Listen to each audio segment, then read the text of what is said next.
10 years later, the Mafia boss came back, but she was becoming his enemy's daughter-in-law.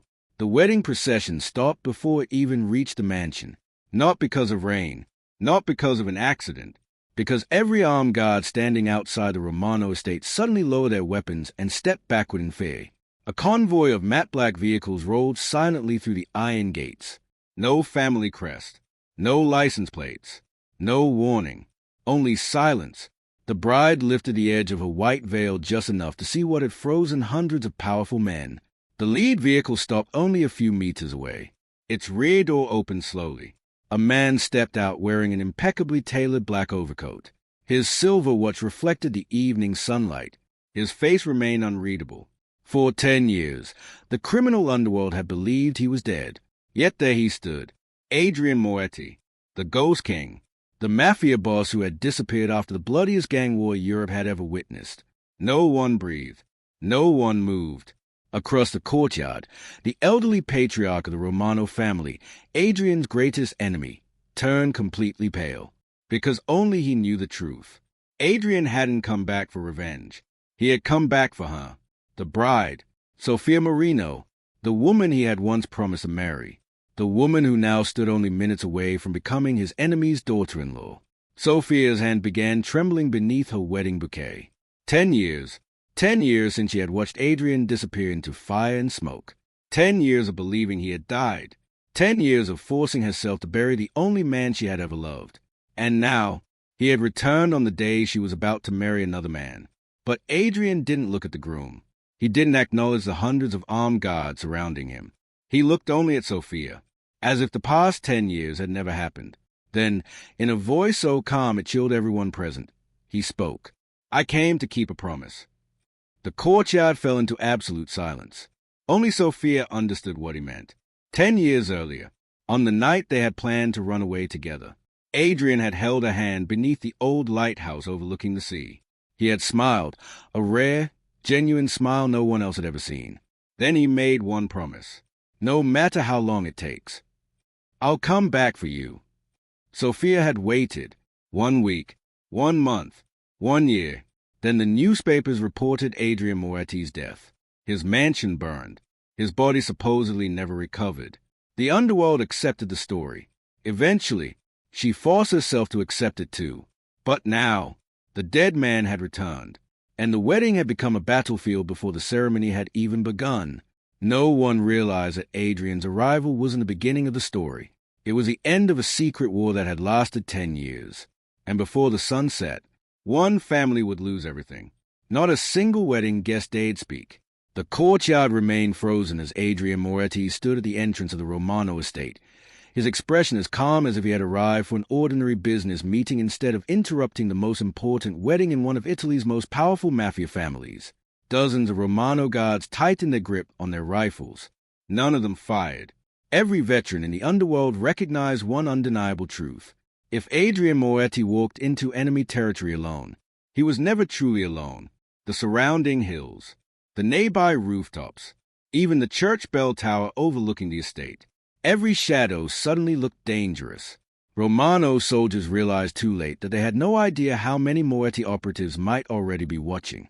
The groom, Matteo Romano, finally stepped forward, tall, confident, and dressed in an immaculate black tuxedo.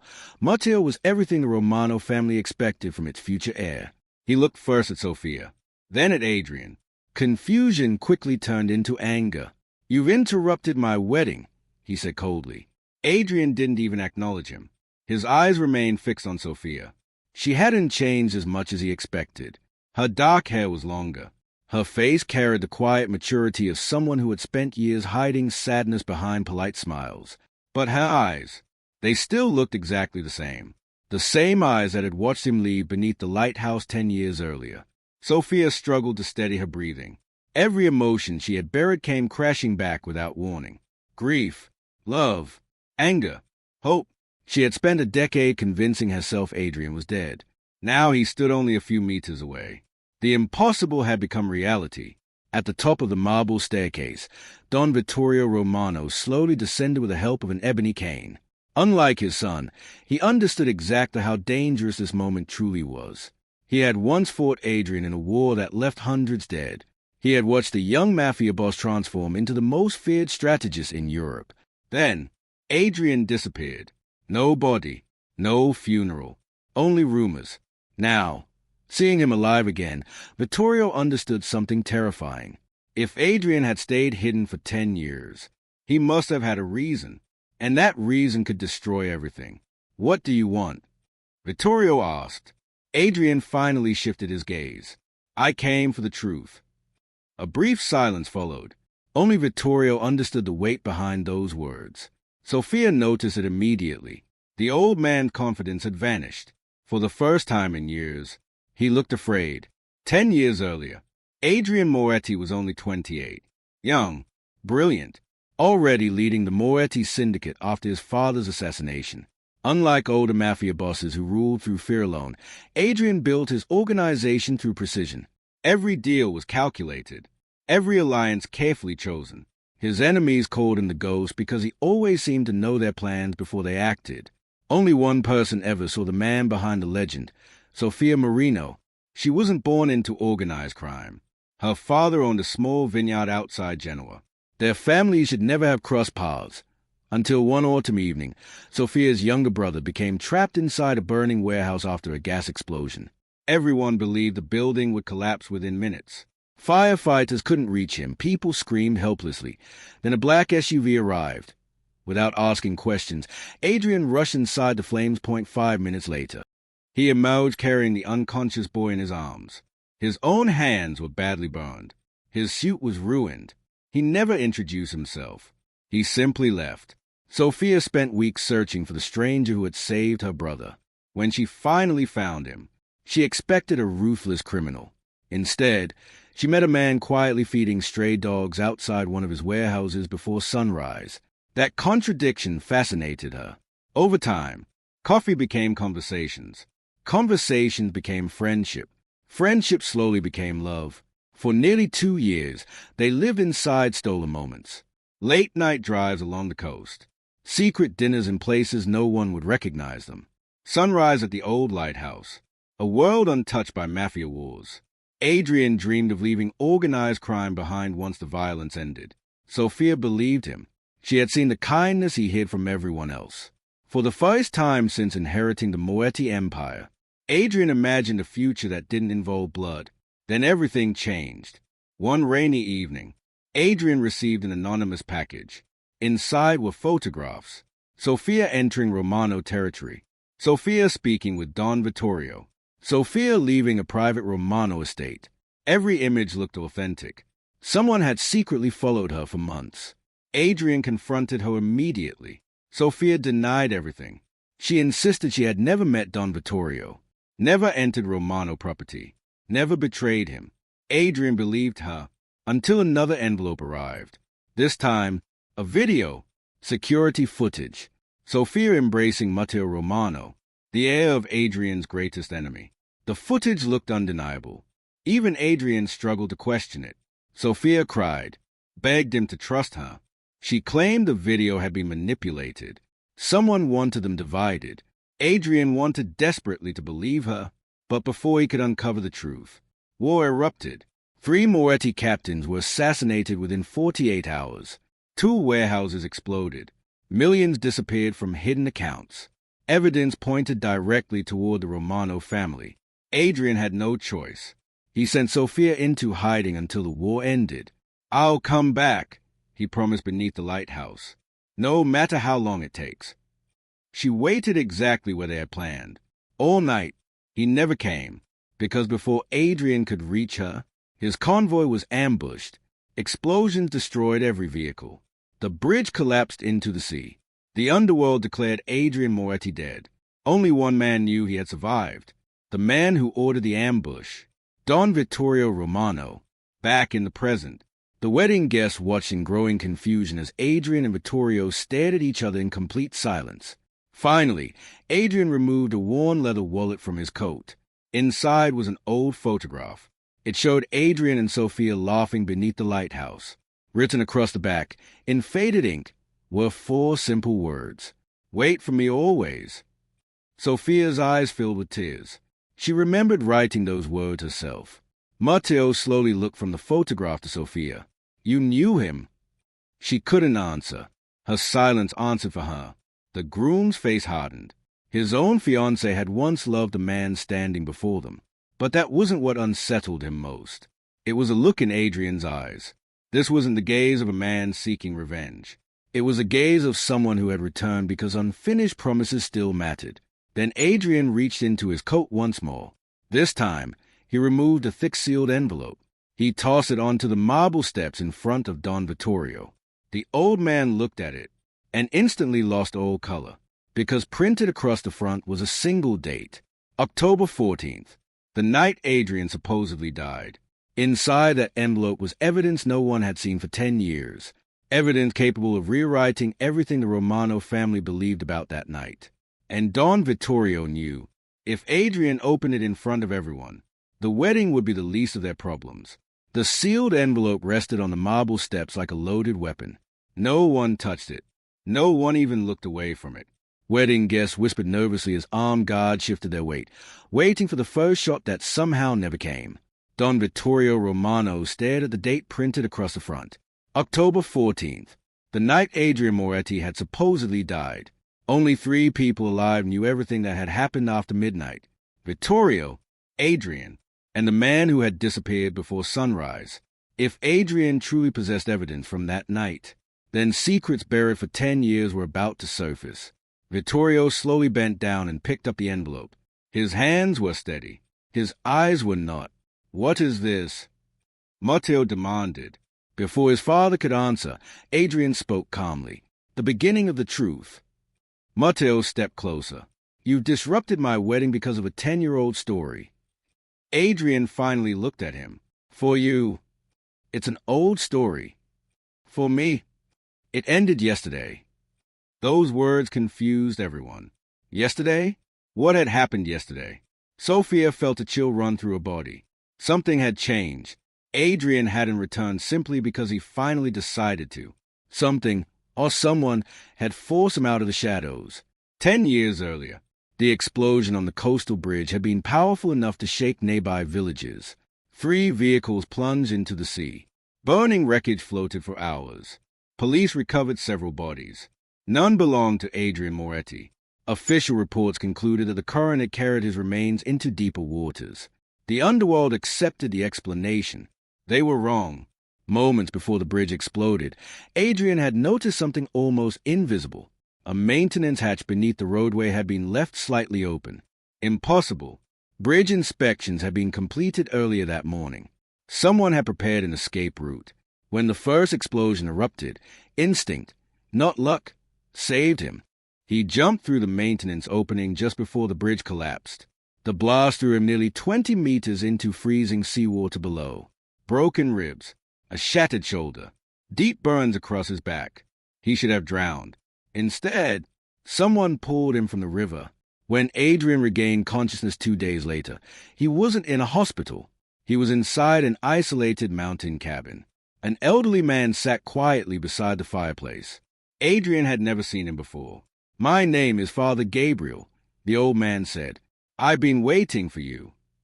Adrian reached for the pistol that was no longer in his shoulder holster. Father Gabriel smiled faintly. "If I wanted you dead, you wouldn't have awakened." Over the following weeks, Adrian slowly recovered. He demanded answers every day. The priest refused, until one evening, he placed a weathered wooden box on the table. Inside were newspaper clippings, old photographs, handwritten letters, all connected to one subject: the Romano family. At first, Adrian believed they documented decades of organized crime. Then he noticed something strange. Many documents described secret meetings between the Romano family and unknown allies. Not enemies, allies. One photograph froze him completely. It showed Don Vittorio Romano standing beside Adrian's own father, both men smiling. The image had been taken years before the Mafia war officially began. The 2 supposed enemies had once worked together. Everything Adrian believed about the conflict suddenly came into question. Father Gabriel quietly closed the box. "Your father and Vittorio weren't always enemies. What happened?" They trusted the wrong man. Adrian frowned. Who? The priest looked into the fire. A man who never wanted either family to survive. Back in the present, Sophia watched Adrian carefully. His face carried no hatred, only determination. That frightened her more than anger ever could. She knew Adrian. If revenge had driven him, someone would already be dead. Instead, he wanted everyone alive long enough to hear the truth. Matteo finally lost patience. He stepped toward Adrian. If this is some kind of performance, it ends now. Adrian didn't move. I agree. Matteo raised his hand. More than 50 Romano guards immediately aimed their weapons. Across the estate, nothing happened. Not one Moretti soldier appeared. Guests looked around in confusion. Had Adrian truly come alone? Matteo smiled. You've lost your army. Adrian calmly replied, No, I left them behind. That answer unsettled everyone. A mafia boss entering enemy territory without protection wasn't brave. It was irrational, unless he wasn't expecting a battle. Suddenly, a convoy of police vehicles raced toward the estate gates. Sirens echoed across the hills. Romano guards instinctively turned. Matteo cursed under his breath. What is this? Adrian answered without emotion. Insurance. The police didn't enter. They stopped outside the property. News vans arrived behind them. Television cameras. Reporters. Drones broadcasting live. Within minutes, helicopters circled overhead. The wedding had become national news.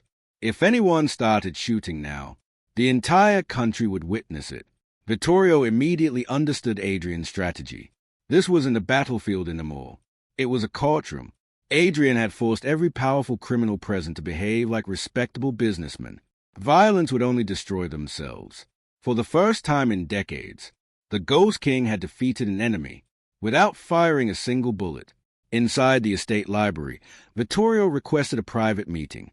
Only 4 people entered. Adrian, Sophia, Matteo, Vittorio. The old man locked the heavy wooden door himself. Then he placed Adrian's envelope on the table. You said the truth begins here. Adrian nodded. Open it. Vittorio hesitated, then slowly broke the seal. Inside were copies of surveillance photographs, phone records, financial transfers, and 1 small flash drive. Matteo looked confused. What am I looking at? Adrian answered quietly. Proof. Proof of what? That neither your father nor Sophia betrayed me. Silence. Sophia looked up sharply. What? Adrian slid 1 photograph across the table. It showed Sophia entering Romano territory, exactly like the picture from 10 years earlier. Then he placed a second photograph beside it. Same clothing, same location, same day, but taken from another angle. The woman wasn't Sophia. She was someone else. A perfect look-alike. Matteo leaned closer. The faces. They're different. Adrian nodded. The originals were altered before anyone saw them. One by one, he exposed more evidence. The security video, edited, phone records, fabricated, bank transfers, forged. Every piece of evidence that destroyed Adrian and Sophia's relationship had been manufactured. Sophia covered her mouth. For 10 years, she had believed Adrian stopped trusting her. Adrian looked at her gently. I never stopped. I just couldn't prove it. Tears rolled silently down her face. Then Matteo slowly turned toward his father. You knew? The room became unbearably quiet. Don Vittorio closed his eyes. When he finally spoke, his voice sounded older than ever before. No, I believe the lies too. Adrian's eyes narrowed. You expect me to believe that? Vittorio looked directly at him. I wasn't the man who separated you. Then who was? The old man stared at the fireplace for several long seconds. Finally, he whispered a name neither Adrian nor Sophia had expected to hear again. Your uncle, Lorenzo Moretti. The room fell into stunned silence, because Lorenzo Moretti had been buried 11 years earlier. The name echoed through the library long after Don Vittorio stopped speaking. Lorenzo Moretti, Adrian's uncle. The man whose funeral Adrian himself had attended 11 years earlier. The man everyone believed had died from a heart attack before the Mafia war ever began. Sophia slowly looked toward Adrian. His expression had changed. Not to anger, to disbelief. "That's impossible," Adrian said quietly. "I buried him." Vittorio shook his head. "You buried a coffin." Silence filled the room. Matteo frowned. "What are you talking about?" His father walked toward the fireplace and stared into the flames. Lorenzo disappeared 3 days before the funeral. The body inside the coffin was never identified. Adrian replayed the memory in his mind. The funeral had been closed casket. Doctors claimed the body had been too badly damaged after fire. No one questioned it, not even him, because Lorenzo had been respected, trusted, almost like a second father after Adrian's own father became consumed by the Mafia war. If Vittorio was telling the truth, then Lorenzo hadn't died. He had vanished. 10 years earlier, after months recovering in Father Gabriel's mountain cabin, Adrian refused to remain hidden any longer. He wanted Sophia. He wanted answers. Most of all, he wanted revenge against whoever had destroyed his life. Before leaving, Father Gabriel handed him a small notebook. "The man you're hunting expects revenge." Adrian looked up. What should I give him instead? The priest smiled faintly. "Patience. You'll discover things anger would never allow you to see." Reluctantly, Adrian listened. Instead of returning to Italy, he disappeared completely. He abandoned the Moretti name, changed identities, traveled through Switzerland, France, Austria, and the Balkans. 4 years. He quietly followed money, not people, because people lied. Money rarely did.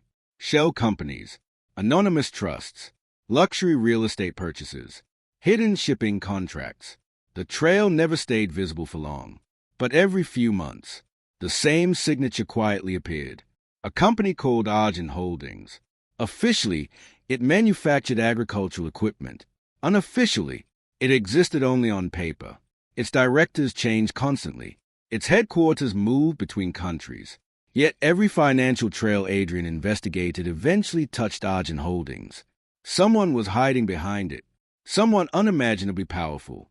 After nearly 8 years, Adrian finally made a breakthrough. A private banker in Luxembourg agreed to secretly cooperate. In exchange for protection, he surrendered thousands of confidential transaction records. One account caught Adrian's attention immediately. The owner never used a personal name, only initials, LM. Every payment funding the war between the Moretti and Romano families originated from that account. Weapons, assassinations, bribes, media manipulation, everything. LM. At first, Adrian assumed it meant another businessman, until the banker quietly revealed the account's original registration documents. The signature belonged to Lorenzo Moretti. Back in the present, Sophia slowly sat down. Her hands trembled. If Lorenzo was alive, then why destroy both families? Adrian answered before Vittorio could, because neither family was a target. Everyone looked at him. He placed another file onto the library table. Inside were maps covering northern Italy, each marked with red circles. Industrial ports, oil terminals, private rail networks, cargo airports. Matteo frowned. What are these? The territories neither family controlled. Adrian tapped the map. Until the war. As Moretti and Romano forces spent years fighting each other, neutral territories quietly changed ownership, not to either family, to companies connected to Argent Holdings. Billions in assets had changed hands while two mafia empires destroyed each other. The war had been a distraction. Lorenzo hadn't wanted victory. He wanted everyone looking the wrong way. Vittorio slowly nodded. I realized it too late. Outside the library, the wedding guests waited in nervous silence. No music played. No ceremony continued. Reporters remained outside the estate gates, broadcasting every unusual movement. Matteo's closest friend approached one of the guards. What's happening? No idea. Should we leave? No one leaves until Don Vittorio says so. Across the courtyard, Sophia's bridal bouquet still rested where she had dropped it. White petals slowly scattered across the marble floor as the afternoon wind strengthened. The abandoned flowers seemed to symbolize the wedding itself. Beautiful, motionless, already falling apart. Inside the library, Adrian connected the flash drive to a laptop. A video appeared. Security footage from an underground parking garage. Timestamp. Yesterday. The camera showed an elderly man entering a black limousine. Although older, his face remained unmistakable. Lorenzo Moretti. Alive. Healthy. Very much in control. Matteo stared in disbelief. He's alive. Adrian nodded. I found him. Sophia looked at Adrian. You met him? I followed him. What happened? Adrian's eyes darkened. He knew I was watching. The video switched to another camera. A warehouse. Empty. Except for one chair. On it rested a handwritten note. Adrian read it aloud. If you're watching this, nephew, then you've finally become worthy of meeting me. The room became silent again. Beneath the message was an address. Not a city. Not a mansion. Only one location. The old lighthouse. Sophia's heart skipped. The lighthouse.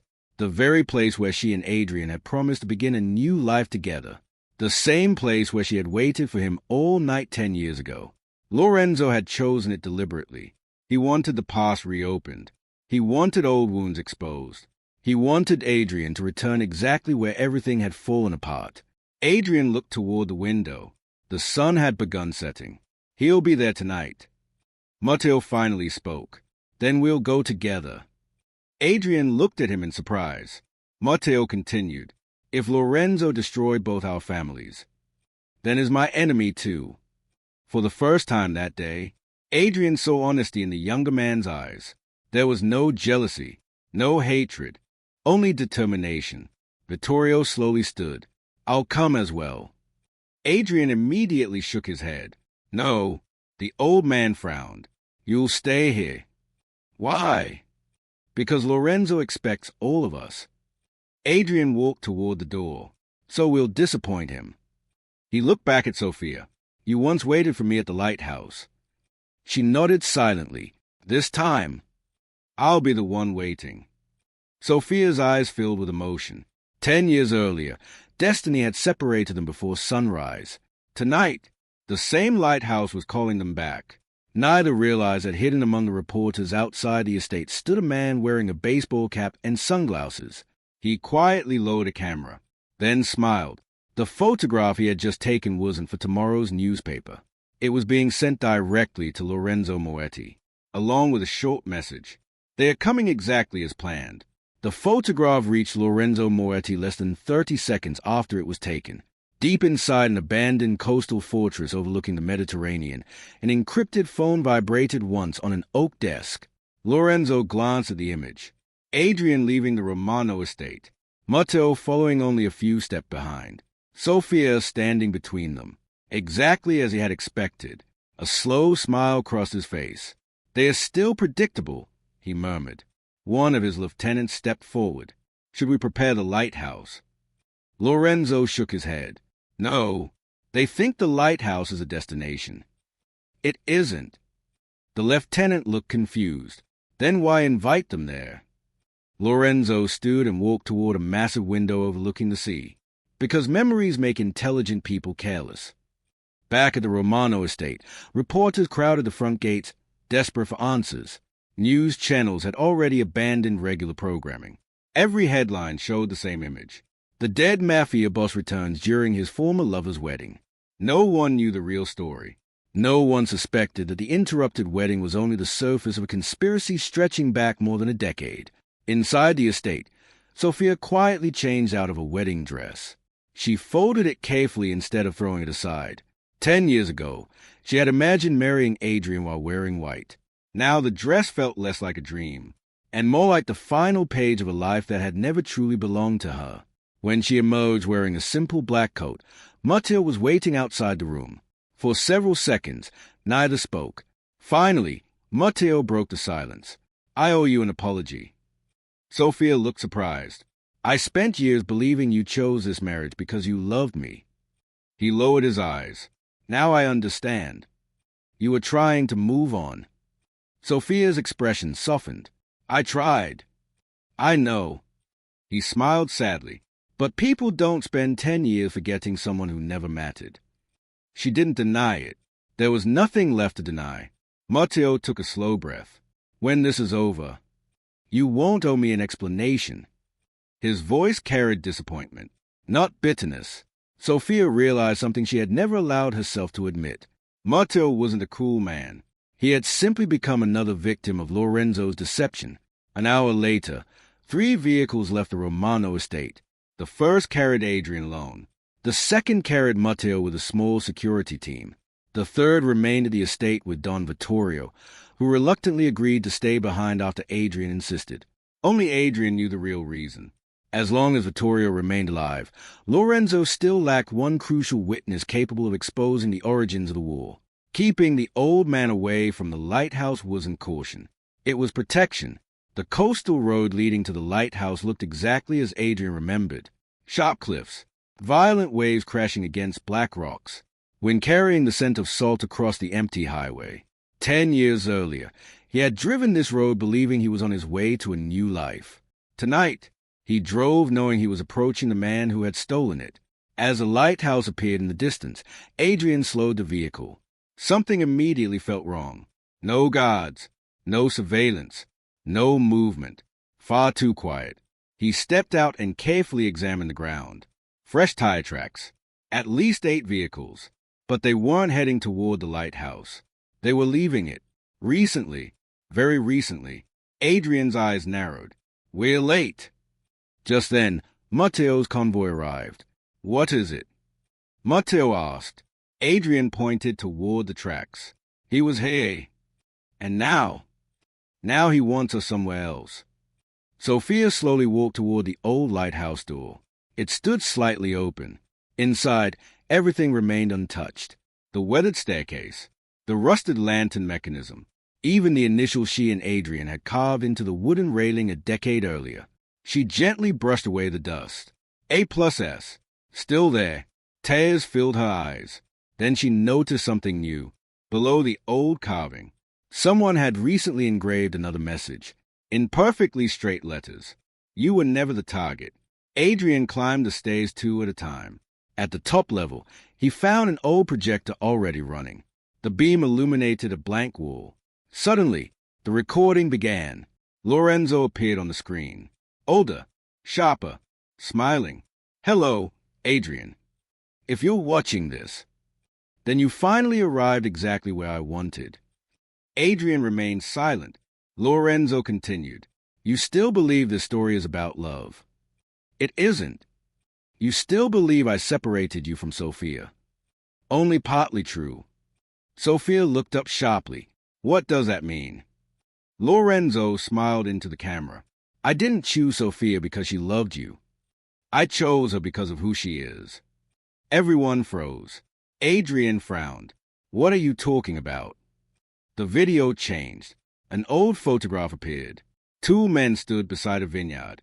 One was Sophia's father. The other was Adrian's father. Both held an infant wrapped in a blanket. Sophia stared at the image in disbelief.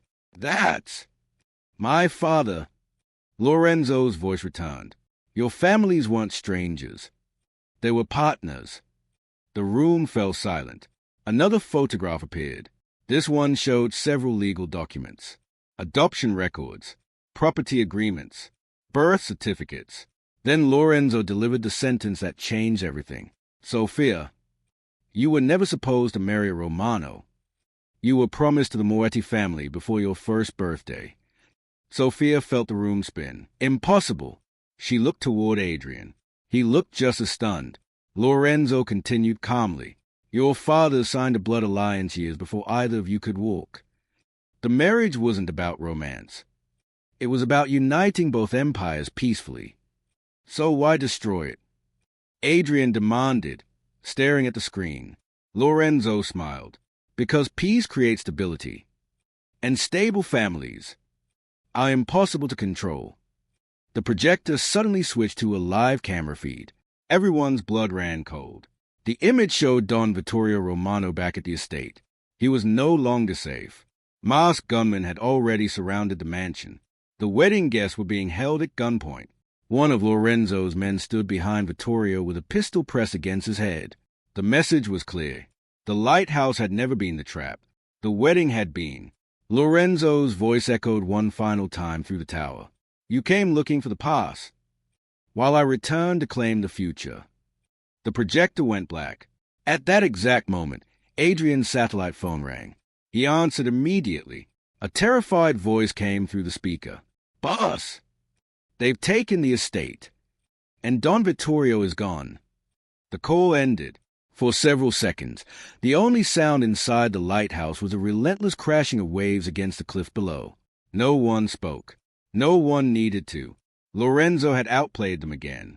He hadn't lured Adrian to the lighthouse to kill him.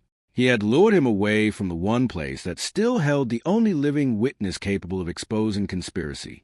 Don Vittorio Romano. Adrian slowly lowered the satellite phone. His face remained expressionless. Sophia knew that look. Years earlier, every enemy who had ever underestimated Adrian had seen the same calm before everything around them collapsed. Matteo broke the silence. We have to go back. Adrian didn't move. No. Matteo stared at him. What do you mean? No. If we race back to the estate now, we'll arrive exactly when Lorenzo expects us. Matteo clenched his fists. My father is in danger. Adrian looked directly into his eyes. And that's precisely why you need to stop thinking like a son. The words hit harder than Matteo expected. For the first time in his life, he realized he wasn't dealing with the Adrian Moretti described in old Mafia stories. This Adrian had spent 10 years surviving against a man who planned every move years in advance. He no longer reacted.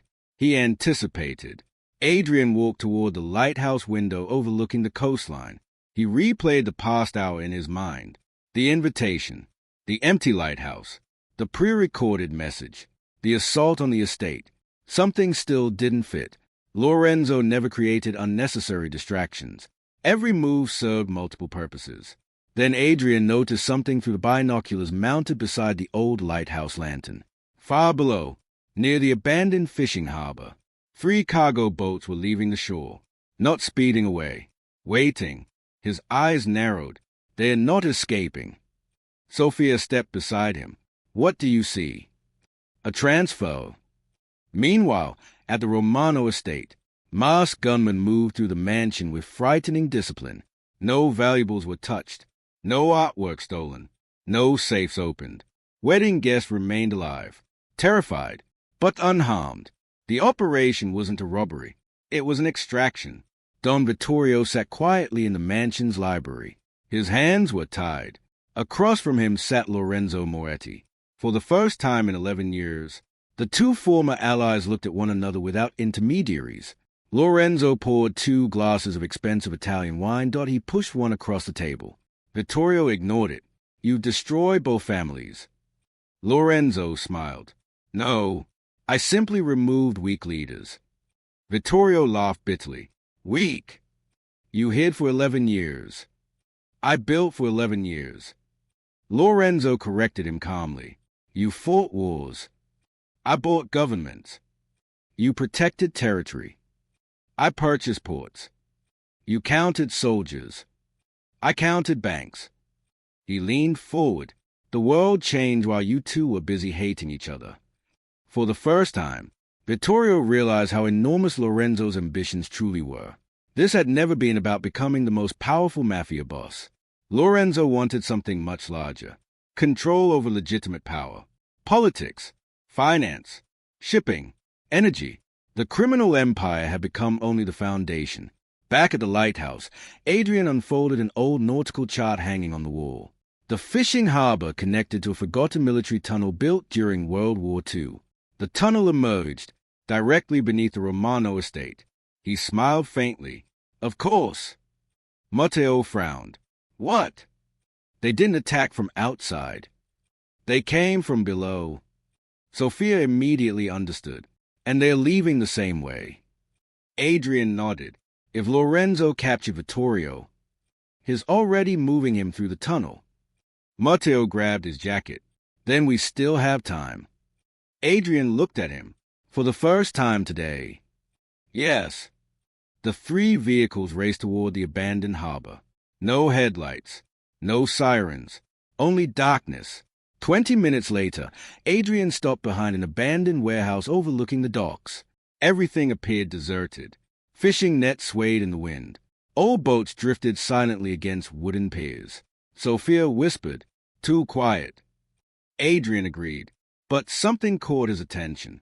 Fresh tire marks, not from trucks, from medical transport vehicles. Why would Lorenzo need ambulances? He followed the tracks inside the warehouse. Hidden beneath piles of fishing equipment stood a freight elevator, recently used, descending underground. Adrian pressed a cold button. Nothing. No power. Sophia searched nearby walls until a hand touched a concealed mechanical lever. The elevator door slowly opened. Cold air rushed upward. The underground tunnel stretched into darkness. Matteo looked toward Adrian. "This leads to the estate." Adrian shook his head. "No, it leads somewhere much older." Nearly half a kilometer beneath the coastline, the tunnel opened into an enormous underground railway station abandoned decades earlier. Rust-covered old train tracks. Massive stone pillars disappeared into darkness. Yet the station wasn't abandoned anymore. Modern floodlights illuminated the platforms. Armored vehicles waited beside newly installed rails. Lorenzo had secretly transformed the forgotten station into a hidden logistics hub. Sophia looked around in disbelief. How long has this existed? Adrian examined fresh construction materials. Years. Then they heard voices. The trio hid behind a stone column. Dozens of armed men escorted Don Vittorio across the platform. Lorenzo walked beside him. Behind them, workers loaded dozens of steel containers onto a waiting freight train. Matteo whispered, "What are they transporting?" Adrian studied the markings. His heartbeat slowed. He recognized the serial numbers. Those weren't weapons. They were archive containers, government records, financial documents, legal files. Lorenzo wasn't fleeing. He was moving evidence. Everything he had spent 11 years collecting. One train. Hundreds of secrets. Enough to blackmail governments for decades. Adrian finally understood. Destroying Lorenzo wasn't enough anymore. If that train escaped, the conspiracy would survive. He quietly looked toward Matteo and Sophia. "We split up." Matteo immediately objected. "No." Adrian spoke firmly. "You rescue your father." He turned toward Sophia. "You stop the train." She looked stunned. "And you?" Adrian's eyes locked onto Lorenzo across the platform. "I finished this." Before either of them could argue, a slow clap echoed through the underground station. Every armed man turned. Lorenzo smiled. "I wondered how long it would take." Floodlights suddenly switched on across the entire station. Hundreds of rifles were aimed directly at Adrian, Sophia, and Matteo. Lorenzo spread his arms almost welcomingly. "Welcome to the place where both our families should have ended 11 years ago." The underground station erupted into absolute silence. More than 100 rifles pointed toward Adrian, Sophia, and Matteo from every platform, walkway, and maintenance bridge. Floodlights washed away every shadow. There was nowhere to hide. Lorenzo Moretti slowly descended from the freight platform, his polished shoes echoing against the concrete floor. For 11 years, Adrian had imagined this moment. He expected rage. Instead, he felt disappointment. The man standing before him looked less like a mafia king and more like the chairman of an international corporation. Perfect suit, perfect posture, perfect smile. He had traded bullets for boardrooms long ago. "You're late," Lorenzo said. Adrian answered calmly. "You've been running for 11 years. I've been preparing." Lorenzo corrected him. Behind them, Don Vittorio remained bound between two armed guards. Despite everything that had happened between their families, the old man met Adrian's eyes and gave the slightest shake of his head. It wasn't fear. It was a warning. Don't believe everything you hear. Lorenzo noticed the exchange. He smiled. Even now, he's still trying to protect you. Without warning, Lorenzo pressed a small remote in his hand. A massive digital screen descended from the ceiling above the railway tracks. Rows of financial records appeared. Company names, bank accounts, shipping manifests, government contracts, then photographs. Hundreds of photographs. Adrian's eyes narrowed. They showed politicians meeting mafia representatives, judges accepting envelopes, police commissioners shaking hands with criminals, cabinet ministers boarding private jets owned by shell companies. Sophia stared in disbelief. This can't be real. Oh, Lorenzo replied. It's very real. He turned toward Adrian. Do you know why your father lost? Adrian remained silent, because he believed removing criminals would change the world. Lorenzo spread his arm toward the enormous screen. The criminals aren't the problem. The system is. His voice echoed throughout the underground station. You kill one mafia boss. Another appears. You arrest one corrupt minister. A replacement takes office. So I stopped fighting the system.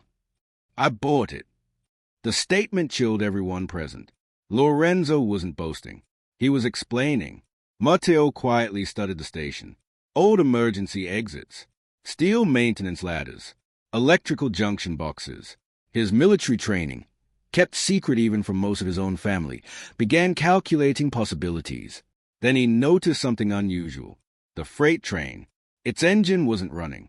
No vibration. No heat.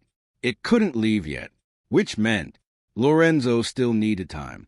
Matteo leaned slightly toward Adrian without moving his lips. The train's waiting. Adrian understood immediately. For what? Lorenzo answered the unspoken question himself. For you. Adrian looked up. I spent 11 years collecting evidence. Evidence powerful enough to control nations. He pointed toward the sealed archive containers. But one file is still missing. Adrian's expression hardened. My father's. Lorenzo smiled. Exactly. Sophia looked between them. What file? Don Vittorio finally spoke. His voice sounded weak but clear. The Moretti ledger. Silence. Lorenzo's smile disappeared. He hadn't wanted Vittorio speaking. The old man continued quickly. Your grandfather created it. It records every secret agreement between the 5 founding families. Names. Payments. Murders. Every betrayal. Sophia frowned. If Lorenzo already controls everything, why does he still need it? Vittorio looked directly at Adrian. Because without that ledger, he can never prove as the rightful leader. The realization struck Adrian instantly. Lorenzo didn't simply want power. He wanted legitimacy. He wanted history rewritten so future generations would believe he had built the empire rather than stolen it. Lorenzo sighed. I hope would avoid this conversation. He slowly removed an old leather notebook from inside his coat. Adrian recognized it immediately. His father's handwriting. His father's initials. My father gave that to you. Lorenzo laughed softly. No, he refused. So I took it. Adrian's pulse quickened. You saw him. I still do. The station fell silent. Every word mattered now. Lorenzo continued. He's alive. He always has been. Sophia looked at Adrian. Hope and fear collided across his face. Where? Adrian demanded. Lorenzo slowly pointed upward. Above us. Everyone instinctively looked toward the station ceiling. Far above, hidden behind reinforced concrete, stood the Romano estate. Lorenzo smiled. The underground prison beneath the mansion. Adrian froze. For 11 years, he had searched across Europe. His father had been imprisoned beneath the very estate he considered enemy territory. Clothes enough to hear weddings. Funerals. Celebrations. Yet completely forgotten beneath them. Even Don Vittorio lowered his head. I never knew, the old man whispered. Lorenzo nodded. I made sure of that. Suddenly, the station lights flickered. Once. Twice. Then half the floodlights shut down. One of Lorenzo's commanders rushed forward. Sir, the western generators just went offline. Lorenzo frowned. How? No idea. Another explosion echoed through the tunnels. The lights dimmed again. Emergency alarms activated. Adrian smiled faintly. Lorenzo noticed. You planned this. Adrian shook his head. No, I trusted someone. At that exact moment, the giant freight train behind Lorenzo suddenly lurched forward, not because its engine had started, because someone had released the emergency brake. The heavy rail cars began rolling downhill through the station under their own weight. Guards shouted in confusion. Several leaped off the tracks. Archive containers shifted dangerously. Sophia immediately recognized the opportunity. She sprinted toward the moving train. Matteo raced toward his father. Chaos erupted across the platforms. Lorenzo reached for his pistol. Adrian was already moving, for the first time since returning. The two Moretti men stood face to face without lies, intermediaries, or distance. Lorenzo aimed directly at Adrian's chest. You should have stayed dead. Adrian looked him straight in the eyes.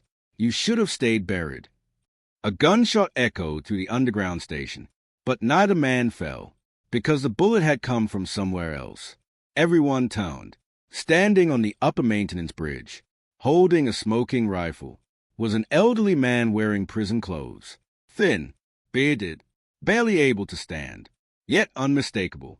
Adrian's father. He had escaped his cell, and with a single shot, he had blown the pistol from Lorenzo's hand. The war that had lasted 11 years had finally become a family confrontation. Lorenzo stared upward in disbelief. For the first time in 11 years, his confidence cracked. The elderly man standing on the maintenance bridge should have been impossible. Weak from years of imprisonment, Adrian's father leaned against the rusted railing, breathing heavily as he held the rifle with trembling hands. Age had stolen his strength. It had not stolen his resolve. "Hello, Lorenzo," he said. The underground station fell silent. Even the Black Crown mercenaries hesitated. Many of them had never seen the legendary founder of the Moretti family alive. They had only heard stories. Lorenzo slowly smiled again. "So, you finally escaped." The old man answered calmly. "No, I was released." Those 4 words confused everyone. Released? By whom? Adrian looked up in shock. His father met his eyes. "I'll explain later." "There isn't much time." Meanwhile, Sophia sprinted toward the moving freight train. The massive steel containers rolled steadily downhill as gravity carried them deeper into the tunnel network. If the train gained more speed, no one would ever catch it. She jumped onto the last rail cow, barely catching the side ladder before her feet left the ground. The impact nearly tore her hands free. Slowly, she climbed upward. Gunfire erupted. Bullets struck sparks from the steel around her. Sophia crawled across the roof of the first container, fighting the wind created by the moving train. Ahead, she spotted the locomotive. Someone was already inside the driver's cabin. On the opposite platform, Matteo reached Don Vittorio. One quick shot shattered the handcuffs binding his father. The old man stumbled forward. Matteo caught him before he fell. "We have to go." Vittorio shook his head. "No." He looked toward Adrian's father. "There are things your generation doesn't know." Matteo frowned. "What things?" "The truth about the alliance."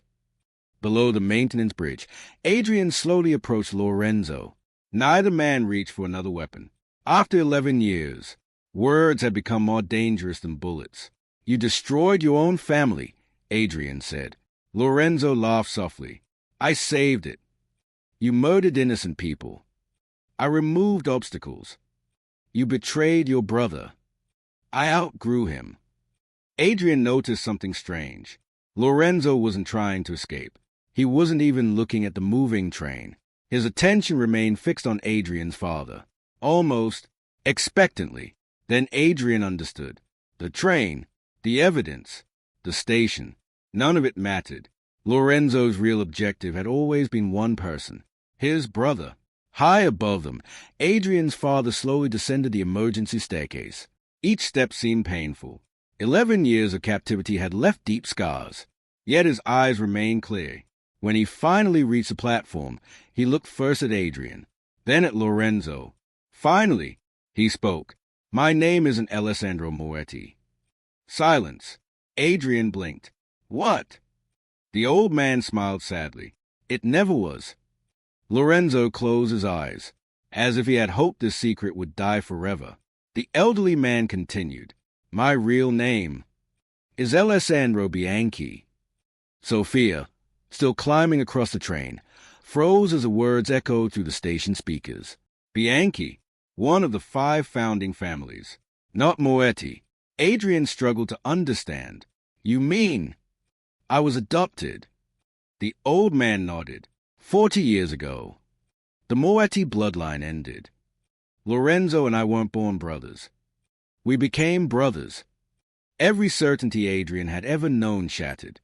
His family history, his inheritance, even his surname, built on a lie. Vittorio lowered his head. I promised never to reveal it. Mutto stared. You knew? I was there. The old man looked toward Adrian. Your grandfather adopted Alessandro after the Bianchi family was massacred. He wanted to unite the remaining houses peacefully. Lorenzo agreed. For a while. Alessandro continued, but Lorenzo believed blood mattered. He believed adopted sons should never inherit. Lorenzo finally spoke. You stole everything from me. No, Alessandro answered gently. Our father chose. He chose a better man. Those words hit Lorenzo harder than any bullet. For decades, he had convinced himself he was fighting for justice. Now the truth stood before him. He hadn't been rejected because of politics. He had been rejected because of character. Suddenly, a sharp alarm echoed through the underground station. Sophia reached the locomotive. The engineer inside turned. She recognized him instantly, the photographer from the wedding, the same man who had secretly reported to Lorenzo. Without hesitation, he drew a pistol. Sophia ducked as a bullet shattered the windshield. She tackled him. Both crashed across the control panel. The train accelerated. Below, Adrian heard the engine roar to life. He looked toward the tracks. The archive train was now moving at full speed. If it reached the international tunnel beyond the mountains, every piece of evidence against Lorenzo would disappear forever. Adrian made a split-second decision. He turned to Matteo. Take them out. What about you? I'm stopping that train. Before anyone could stop him, Adrian sprinted after the accelerating locomotive. He leaped onto the final railcar, barely catching the steel ladder as the train disappeared into the darkness. Lorenzo watched him go. Then, he smiled, not with victory, with relief. Alessandro noticed immediately. You wanted him on that train. Lorenzo slowly nodded. It was the only way. The station fell silent once more. Alessandro's expression changed. You planted something. Lorenzo looked toward the disappearing train. I planted the truth. Far ahead in the tunnel, Adrian fought his way across the moving rail cars toward the locomotive. He had no idea that inside the lead archive container, hidden beneath stacks of classified files, waited one final secret. A secret Lorenzo had protected for 30 years. A secret so devastating, it could destroy not just the Moretti family, but every surviving Mafia dynasty in Europe. The train thundered through the mountain tunnel like a steel beast refusing to stop. Wind howled between the rail cars as Adrian Moretti climbed from one container to the next, gripping icy metal with blooded hands. Below him, the tracks curved sharply along an underground ravine. One mistake, one misstep, and the Ghost King would disappear into darkness forever. But Adrian wasn't thinking about death. He was thinking about one question. What truth could Lorenzo possibly value more than his own escape? That question drove him forward. Inside the locomotive, Sophia struggled with a photographer-turned-assassin. The man slammed her against the control panel, nearly knocking her unconscious. Warning lights flashed across the cabin. The speed continued climbing. 80 kilometers. 90. 100. The engineer smiled coldly. You should have stayed a bride. Sophia drove her elbow into his ribs. He staggered backward. Before he recovered, she grabbed the emergency fire extinguisher mounted beside the door and swung it with all her strength. The heavy cylinder struck his shoulder. His pistol flew across the cabin. The assassin collapsed against the windshield. Sophia lunged for the brake lever. Nothing happened. The handle wouldn't move. She looked closer. A thick steel pin had been welded into the braking system. The train had never been meant to stop several rail cars behind her. Adrian finally reached the first archive container. Its reinforced lock had already been shattered by gunfire. He forced the heavy doors open. Rows of steel filing cabinets stretched from floor to ceiling. Thousands of classified files, government seals, private intelligence reports, offshore banking records, evidence collected over decades. Then he noticed something unusual. At the center of the container stood a single black safe. Unlike everything else, it wasn't bolted down. It had been placed there deliberately, almost as if Lorenzo wanted someone to find it. Adrian entered the code using his family's old emergency sequence. The safe clicked open. Inside rested only 3 items: a leather-bound journal, a faded family photograph, and a DNA report. Adrian picked up the photograph first. His breath caught. It showed 2 young boys standing beside Alessandro. One was Lorenzo. The other was Adrian's father. Both smiling, both looking almost identical. On the back, someone had written, "No matter whose blood flows through your veins, you are brothers by choice." Adrian slowly reached for the DNA report. His hands began trembling. He unfolded the final page. The result froze him. Paternity excluded. He read it again. Then again. Impossible. Alessandro, the man who had raised him, the man he had called father his entire life, was not his biological father. Back in the underground station, Matteo helped Don Vittorio and Alessandro toward an emergency exit. Gunfire echoed behind them as Lorenzo's remaining soldiers attempted to regroup. Suddenly, Alessandro stopped walking. His face turned pale. He looked toward the tunnel where the train had disappeared. "No!" Matteo frowned. "What is it?" Alessandro whispered almost to himself. "He found it." Vittorio looked at him. "The DNA report." Alessandro nodded. "I prayed Lorenzo had destroyed it." Matteo stayed in confusion. "What DNA report?" Alessandro closed his eyes. "The one proving Adrian isn't my son." Silence. Even the distant gunfire seemed to disappear.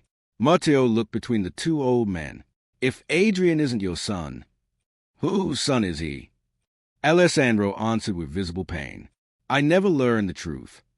The records disappeared before I could see them." Vittorio slowly lowered his head. "I did." Alessandro looked up sharply. "You know?" The old Don nodded. "For 30 years. "Then tell me." Vittorio hesitated. "I promised." Alessandro stepped closer. "Our children are dying because of secrets. No more promises." Vittorio took a long, weary breath. Then he finally spoke. "On the night Adrian was born, there were 2 babies. One belonged to your family. The other belonged to Lorenzo." Alessandro's eyes widened. "No." Vittorio continued. "The hospital caught fire. Records were destroyed. Someone switched the newborns." Matteo stared in disbelief. "You mean?" Vittorio nodded. "We never knew which child survived under which name." Far ahead, Adrian remained frozen inside the archive container. His mind raced through every memory of his childhood, every lesson, every family photograph, every story. If Alessandro wasn't his biological father, who was? Before he could think further, footsteps echoed behind him. Adrian turned instantly. Lorenzo stood in the open doorway of the container, calm, unarmed, as though he had expected Adrian to reach this exact place. "You found it." Adrian's voice was ice. "You knew." "I've always known." "Who am I?" Lorenzo looked at him for several long seconds, then smiled sadly. "That's the wrong question." Adrian's patience finally snapped. He grabbed Lorenzo by the collar. "Then what's the right question?" Lorenzo looked directly into his eyes. "The right question is, which one of us is the real Moretti?" The word struck Adrian like a bullet. Before he could react, a deafening warning alarm filled the train. Sophia's voice crackled through the emergency intercom. "Adrian, the bridge ahead is destroyed. We have less than 2 minutes." Lorenzo slowly looked toward the front of the speeding train, then back at Adrian. "The files. The truth. And both our lives." He gave a faint smile. "You can only save one." The train raced toward the collapsed mountain bridge at over 100 kilometers per hour. For the first time since returning after 10 years, Adrian faced a choice no strategy could solve. The train roared through the mountain pass like a missile. Every second brought it closer to the shattered bridge ahead. Inside the archive car, Adrian refused to release Lorenzo's collar. The old man remained strangely calm, almost peaceful. "You've spent your entire life searching for answers," Lorenzo said. "Now you have them." Adrian's grip tightened. "I have lies. You have choices." Another warning siren echoed through the train. 90 seconds. Sophia's voice crackled through the emergency speaker again. "The emergency brakes are locked. I can't stop it." Metal screamed beneath the wheels as the locomotive raced toward the missing section of track. Adrian looked at the three objects inside the open safe: the journal, the photograph, the DNA report. Then he looked through the open container doors. Behind them stretched dozens of rail cars carrying enough evidence to destroy governments, corporations, and the criminal empire Lorenzo had spent decades building. If the train plunged into the gorge, everything would disappear forever. The truth would die with it. Lorenzo quietly watched Adrian think. "I told you," he said. "You can save the evidence, or save the people. You don't have time for both." Adrian suddenly smiled. It wasn't a smile of confidence. It was recognition. "I finally understand you." Lorenzo raised an eyebrow. "You've always believed leadership means forcing impossible choices." Adrian released Lorenzo's collar. "I don't." Without another word, Adrian grabbed the emergency radio. "Sophia, I'm here. Detach the archive cars." Silence. Then, "I can't. The couplers are electronic." Adrian looked around the container. Every modern release system had been disabled, exactly as Lorenzo planned. But then Adrian noticed something hidden beneath the floor panel: an old mechanical release lever, installed decades before the electronic upgrades. He laughed quietly. The old engineers never trusted computers. Lorenzo's calm expression finally changed. "No." Adrian pulled away the steel cover. "There it is." Lorenzo lunged forward. For the first time since the confrontation began, panic appeared in his eyes. The two men crashed into the side of the container. The train shook violently. The mechanical lever remained only a few feet away. Meanwhile, in the locomotive, Sophia and the wounded engineer continued fighting for control. The man reached for a hidden detonator clipped beneath the dashboard. Sophia saw it just in time. She kicked his wrist. The detonator flew through the broken windshield into the darkness outside. The engineer screamed in frustration. Then he suddenly laughed. "It doesn't matter." She frowned. "What doesn't?" "The bridge. It's already gone." Ahead, through the shattered front window, the missing tracks finally became visible. Barely 1 kilometer remained. Back at the underground station, Alessandro suddenly looked toward Matteo. "There's another way." "What?" "The maintenance bypass." Vittorio immediately understood. The old freight switch. Alessandro nodded. "If someone reaches Control Room 7, they can divert the locomotive onto the abandoned quarry line." Matteo's eyes widened. "But the quarry line ends inside the mountain." Alessandro finished. "It will stop the engine, but only if the archive cars are disconnected first." Matteo didn't hesitate. He sprinted toward an old maintenance motorcycle parked beside the platform. The engine roared to life. He accelerated into the service tunnel, racing against the train.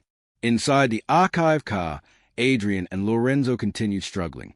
The train entered the final tunnel before the bridge. 1 minute remained. Lorenzo slammed Adrian against a filing cabinet. Folders exploded into the air. Decades of secrets scattered like snow. Adrian drove his shoulder into Lorenzo's chest. The older man stumbled backward. Adrian reached the mechanical lever. Lorenzo grabbed his arm. "If you pull it, everything I built dies." Adrian looked him directly in the eyes. "Exactly." With every ounce of strength he had left, he pulled the lever. A deafening metallic crack echoed through the train. One by one, the mechanical couplers released. The archive cars separated from the locomotive. The heavy rail cars began slowing as the engine continued racing forward. Lorenzo watched in horror. 30 years of carefully collected secrets, now rolling safely away from the runaway locomotive. His empire had just become evidence, not power. Far ahead, Matteo burst into Control Room 7. Dust covered the ancient switching equipment. Most of it hadn't been used in decades. He searched desperately, then found it. A massive iron handle labeled Quarry Line. He pulled with everything he had. Nothing. Rust had fused the mechanism shut. Outside, the locomotive emerged from the tunnel. Only seconds remained before the broken bridge. Matteo roared in frustration and threw his entire body against the lever. The ancient mechanism groaned. Once, twice, then, clang. The switch finally moved. Miles of forgotten railway shifted beneath the speeding locomotive. Instead of racing toward the collapsed bridge, the train veered sharply onto the abandoned quarry line. Sophia struggled to stay standing as the engine violently changed direction. The wounded engineer lost his balance and crashed through the shattered windshield, disappearing into the ravine below. The locomotive thundered into the dead-end quarry tunnel. With nowhere else to go, it smashed through a massive rock barrier. Steel twisted. Glass exploded. The engine buried itself deep inside the mountain. Silence followed. Several minutes later, Adrian and Lorenzo emerged from the dust-covered tunnel on foot, both bruised, both exhausted. In the valley below, emergency crews surrounded the detached archive cars. The evidence had survived. Sophia climbed out of the wrecked locomotive. Alive. Matteo arrived moments later. Relief spread across every face, except Lorenzo's. He stared at the motionless archive train, then quietly laughed. Adrian frowned. You've lost. Lorenzo slowly shook his head. No. He looked toward Alessandro, who had just arrived with Vittorio. There is still one truth. None of you are ready to hear. He reached into his coat and removed a sealed envelope. Across the front, written in fading ink, were the words, "Open only after my death." Lorenzo handed it to Adrian. I never wanted your empire. I wanted you to know who you really are. Before anyone could stop him, Lorenzo stepped backward toward the edge of the quarry cliff. He looked one final time at his brother. I'm sorry. Then he disappeared over the edge. By the time Adrian reached the cliff, Lorenzo was gone. Only the unopened envelope remained in his hands. Inside it waited the final truth that would change every life forever. The mountain valley fell silent. No one spoke. No one even moved toward the cliff where Lorenzo Moretti had disappeared. Adrian stood motionless, the sealed envelope resting in his hands. Across the front, written in his late grandfather's unmistakable handwriting, were the words, "Open only after my death." The paper had yellowed with age. The wax seal carried the original Moretti family crest. This letter hadn't been written by Lorenzo. It had been written decades earlier. Alessandro's breathing became heavy. I've seen that seal before. Vittorio nodded quietly. So have I. It belonged to your father. For the first time in years, every surviving member of both families stood together, not as enemies, but as people waiting for the same truth. Adrian carefully broke the seal. Inside were 3 handwritten pages. At the bottom, his grandfather's signature. He began reading aloud. To whoever holds this letter, if you are reading these words, then I have failed to protect my family. The greatest mistake of my life was believing blood was stronger than character. It is not. Adrian's voice grew quieter as he continued. Years ago, 2 newborn boys entered this world on the same night. One carried the Moretti name. The other carried nothing except hope. When the hospital burned, I made a decision that would haunt me forever. Everyone listened without breathing. I ordered the children exchanged. Sophia covered her mouth. Matteo looked toward Alessandro in disbelief. Adrian continued. Lorenzo believed the Moretti Empire belonged only to those born into our bloodline. I disagreed. So I chose a child I believed would become the better man. A long silence settled over the valley. Then came the final paragraph. If you are reading this, Adrian, know this. You were never born a Moretti. But from the day I held you in my arms, you became my son. Family is not inherited. It is owned. Adrian slowly lowered the letter. His hands trembled, not because he had learned he wasn't born a Moretti, but because the man who raised him had chosen him anyway. Every lesson, every sacrifice, every act of love had been a choice, not an obligation. Alessandro stepped forward. Taze filled his eyes. I should have told you. Adrian looked at him. You didn't lie to me. You protected me. Alessandro shook his head. For too long. Adrian embraced him before another word could be spoken. I don't care whose blood I carry. You are my father. The old man broke down for the first time in 11 years. Days later, the archive containers were opened under international supervision. Thousands of classified files exposed decades of corruption. Cabinet ministers resigned. Judges were arrested. Police commissioners faced trial. Offshore fortunes were frozen. Dozens of trafficking rings and money laundering networks collapsed almost overnight. For years, Black Crown had controlled government from the shadows. Within weeks, it ceased to exist. The evidence Lorenzo had spent 30 years collecting ultimately destroyed the very empire he had built. Marco, the photographer who had secretly worked for Lorenzo, accepted a plea agreement and testified against the remaining members of the organization. His testimony helped rescue dozens of missing children connected to Black Crown's criminal network. Many families were reunited after years apart. Others finally received answers they had waited decades to hear. Don Vittorio Romano retired from the criminal world. Instead of rebuilding his empire, he voluntarily surrendered records that help authorities dismantle the remaining illegal operations tied to his family. I buried too many sons, he said during his final meeting with Adrian. I won't bury another generation. Adrian simply nodded. The war between the Moretti and Romano families officially ended that day, not with a treaty, with a truth. Matteo walked away from organized crime as well. Months later, he established a legal shipping company using assets that had never been connected to criminal activity. Before leaving Italy, he met Adrian one final time. I spent years thinking you were my enemy. Adrian smiled faintly. We both did. Matteo extended his hand. This time, Adrian shook it. The hatred inherited from previous generations ended with them. Spring arrived 6 months later. The old lighthouse overlooking the sea had been restored. Its cracked windows replaced. Its faded walls repainted. The initials carved into the wooden railing remained untouched. A+S. This time, Sophia climbed the lighthouse steps without fear. At the top, Adrian was waiting, exactly as he had promised 10 years earlier. He reached into his pocket and removed a small velvet box. Sophia laughed softly. You're 10 years late. Adrian smiled. I know. I had a long road home. He opened the box. Inside was the same engagement ring he had bought before the bridge explosion all those years ago. He had carried it through war, betrayal, exile, and loss, never once letting it go. He looked into her eyes. No promises about forever. I've learned life doesn't give those. But I can promise this. I'll never leave without telling you why. Taze rolled down Sophia's cheeks as she nodded.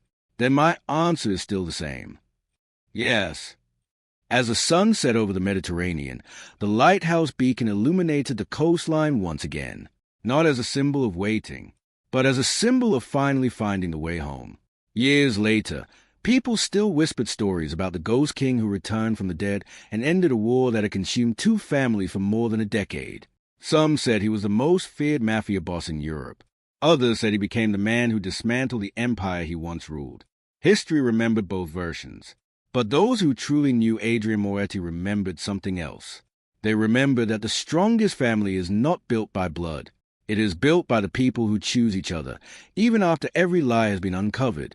And sometimes, the greatest victory isn't defeating your enemy. It's refusing to become them.